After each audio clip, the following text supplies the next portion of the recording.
Olá, meus irmãos, graça e paz. Nós daremos início hoje a uma série de aulas sobre liderança.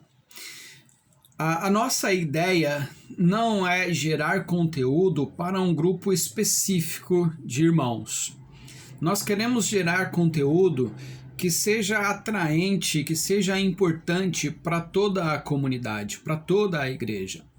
Nossa ideia é que todo o conteúdo gerado aqui seja aproveitado por toda a igreja, seja homens, seja mulheres, adultos, jovens, adolescentes, crianças, que todos possam aproveitar esses minutos. Nós faremos breves aulas curtas, e que você consiga aproveitar e aprender um pouco sobre liderança.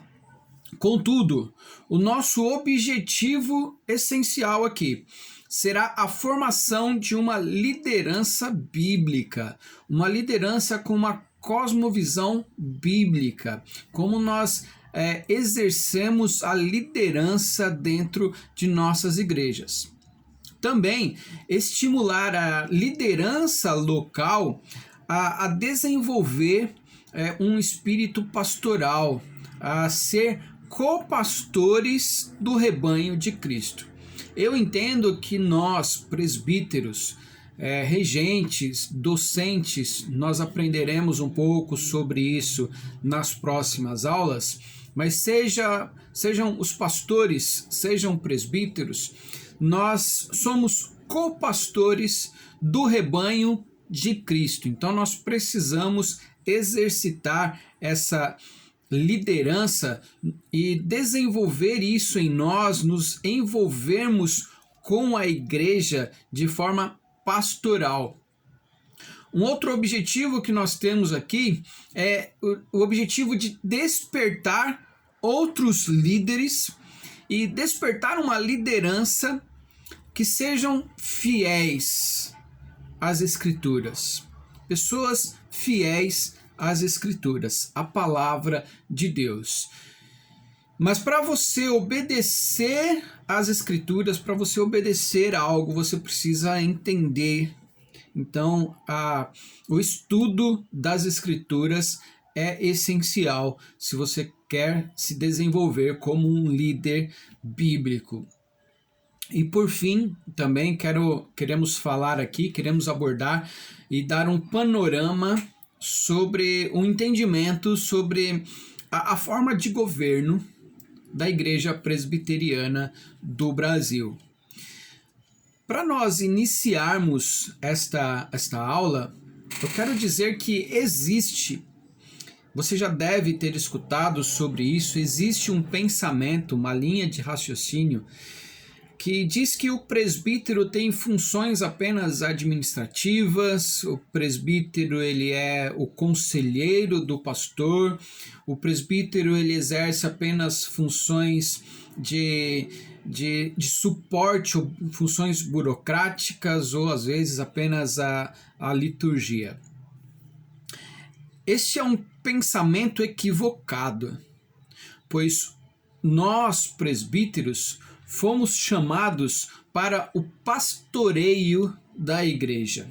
Nós somos chamados para pastorear a igreja, pastorear as ovelhas compradas pelo sangue de Cristo Jesus. Então nós precisamos nos envolver pastoralmente com a igreja.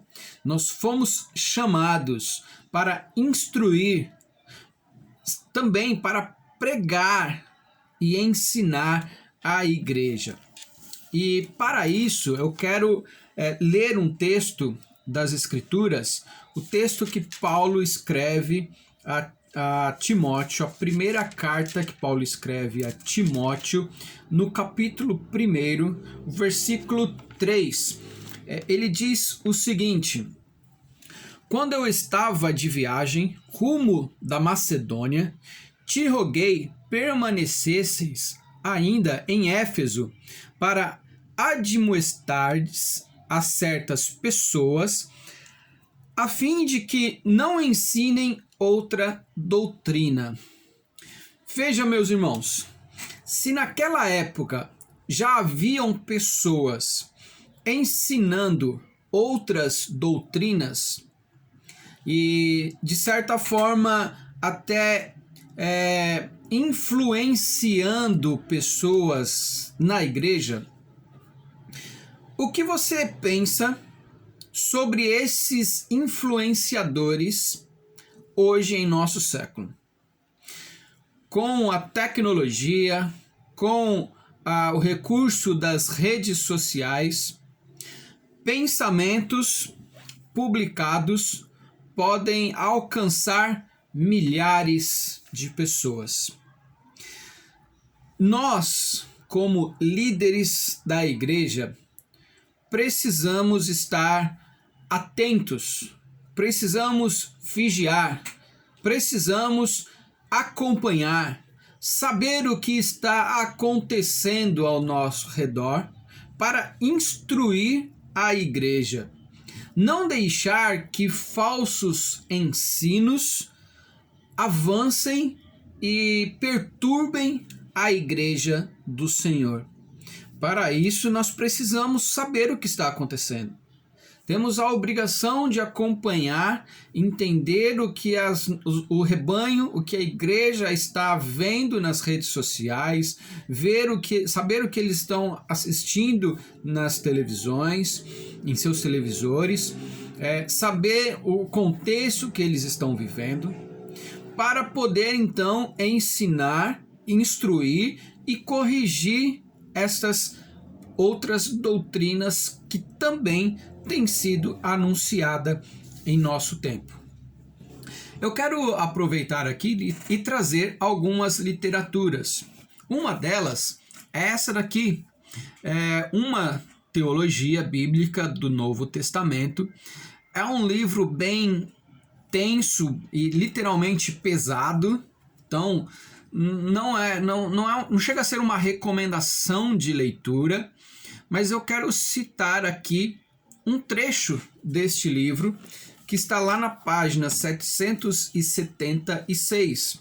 O autor escreve o seguinte: a base histórico-redentora e as circunstâncias que levaram à instituição dos presbíteros na comunidade da Nova Aliança foi a tribulação inaugurada dos últimos tempos, especialmente porque essa tribulação se manifestava na forma de ensinamento falso e apostasia. Meus irmãos, se nós lembrarmos, este foi um dos argumentos do próprio Satanás ao tentar Jesus. Ele utilizou trechos da palavra de Deus, trecho das Escrituras, para tentar Jesus. Por isso, então, meus irmãos, nós precisamos nos debruçar sobre as Escrituras, ler, meditar nela dia e noite, para ter o cuidado de fazer tudo o quanto nela está escrito. Este é o papel da liderança bíblica, esse é o papel dos presbíteros, regentes, docentes, esse é o papel do líder cristão. Cuidar do rebanho, zelar contra a pregação de doutrinas que devem ser consideradas anátemas. Para nos ajudar no desenvolvimento destas aulas, eu quero então aqui recomendar algumas literaturas. Eu não poderia deixar de citar a Confissão de Fé de Westminster. Se você é líder ou pretende exercer um cargo de liderança na igreja, é muito importante que você tome conhecimento sobre esse material. Creio que você já tenha um conhecimento sobre isso, sobre esse texto, mas é importante você estudá-lo com muita com muito zelo e carinho. Lucas, mas a confissão de fé é um texto, às vezes, até difícil de entender, e por isso existem os catecismos, o catecismo maior e o breve catecismo, que de forma didática te orienta, te auxilia em questões práticas da vida. Então aqui você tem perguntas e respostas que vão te ajudar no desenvolvimento de uma mente e de uma liderança bíblica. Se você não tem, eu acho bom, se puder, tenha esses 3 materiais em casa: a confissão de fé e os catecismo maior e breve. Eu também quero aproveitar esse momento e recomendar que, se possível, você também leia esse texto, O Ministério Pastoral segundo a Bíblia. É um livro muito interessante, muito importante para desenvolver essa mente e essa liderança bíblica, tá? Aproveite, se você tiver a oportunidade, para fazer a leitura deste texto, tá? Deste livro, que é muito importante. Outro livro também que é muito importante, nós estamos falando sobre liderança, sobre presbíteros, regentes e docentes. Apesar de trazer o título de pastor para pastor, ele se encaixa também para você, presbítero regente. Você que é presbítero, você também que deve pastorear o rebanho de Cristo. Esta é uma outra referência que eu trago, é muito importante, muito interessante. Aqui é um texto bem mais fácil, mais simples. Recomendo essa leitura. Nós iremos utilizar essa bibliografia no decorrer destas aulas, ok? Outro, que aí uma opinião pessoal, eu acredito que a minha opinião diz que todo o presbítero deveria ler esse livro, O Pastor e o Aconselhamento Pastoral. O aconselhamento é uma ferramenta essencial no nosso dia a dia. Nós precisamos caminhar com a igreja em suas dores, em suas angústias, em suas pressões do dia a dia, em suas decisões. E o aconselhamento passa a ser algo importantíssimo para qualquer líder na igreja. Se você é presbítero ou aspira ser presbítero, ou se você quer exercer um papel de liderança na igreja, este, na minha opinião, é um livro essencial para a sua biblioteca, para a sua leitura, tá bom? E aí, irmãos, eu quero então fazer a leitura de um pequeno trecho, uma frase deste livro, né, do aconselhamento bíblico. Na página 46, o autor cita: Cristo é a mensagem. Quando nós anunciamos, quando nós pregamos, quando nós falamos, nós precisamos focar e pensar em Cristo. Cristo é a mensagem. Todos os nossos atos, inclusive, deve apontar para Cristo. Ele é a mensagem. E ele continua dizendo, além de Cristo ser a mensagem, ele diz: e a semelhança com Cristo é o alvo. Nós precisamos ser parecidos com Jesus. Há uma outra literatura que eu indico aqui para que os irmãos, se possível, leia, tá? É aqui, O Pastor Aprovado. É uma literatura muito gostosa de ler, muito boa, excelente leitura. Faça essa leitura se você puder, tá? E aqui eu quero te chamar a atenção. Eu quero fazer a leitura de uma fala desse livro. Vem cá, presta atenção nisso. Se você é um líder na igreja, independente do departamento que você está atuando. O autor diz: aquele que sabe que serve a Deus jamais, prestou atenção? Jamais. Aquele que sabe que serve a Deus jamais será um perdedor e não terá por que temer, seja qual for o risco que venha a correr. Isso, meus irmãos, nos consola, nos conforta, porque Cristo já venceu por nós. E a última literatura, meus irmãos, que eu indico, nós temos um grande problema na sociedade hoje. As pessoas dizem que não conseguem ler a Bíblia, não conseguem orar. O argumento é que as pessoas não têm, isso mesmo, não têm o tempo. A pergunta que se faz então, meus irmãos, é o seguinte: se nós temos 24 horas em nosso dia e preenchemos estas 24 horas com diversas atividades, por que não sobra tempo para ler as Escrituras e para orar? Sabe por quê?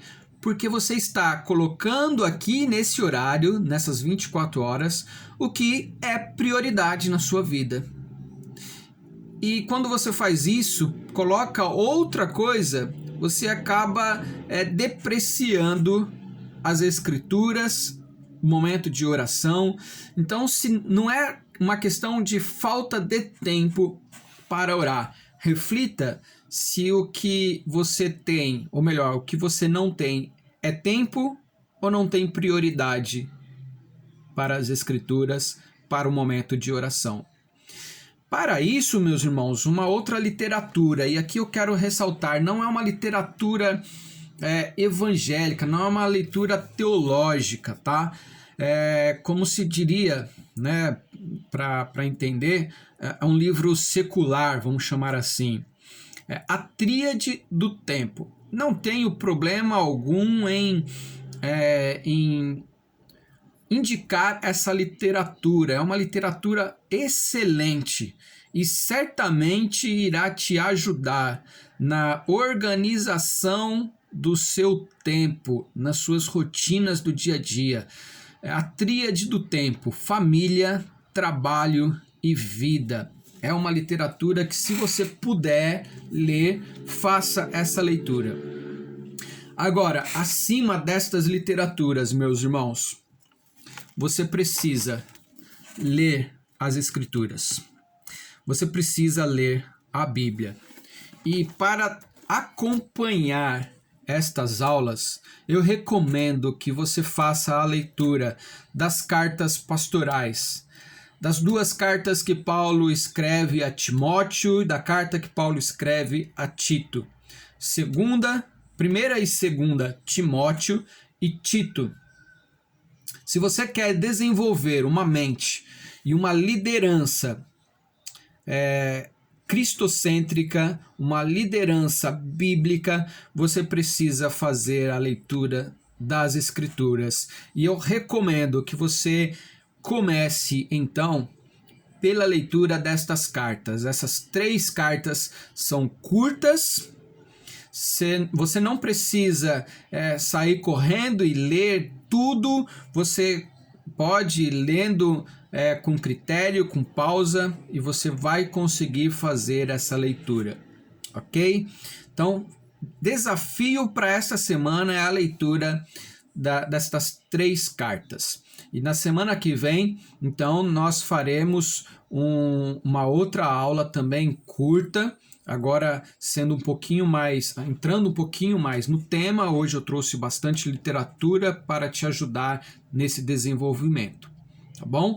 Que Deus abençoe a sua vida, a sua casa, seu lar, a nossa igreja, a Igreja de Cristo espalhada pela face da terra, em nome de Jesus. Um grande abraço e que Deus muito te abençoe.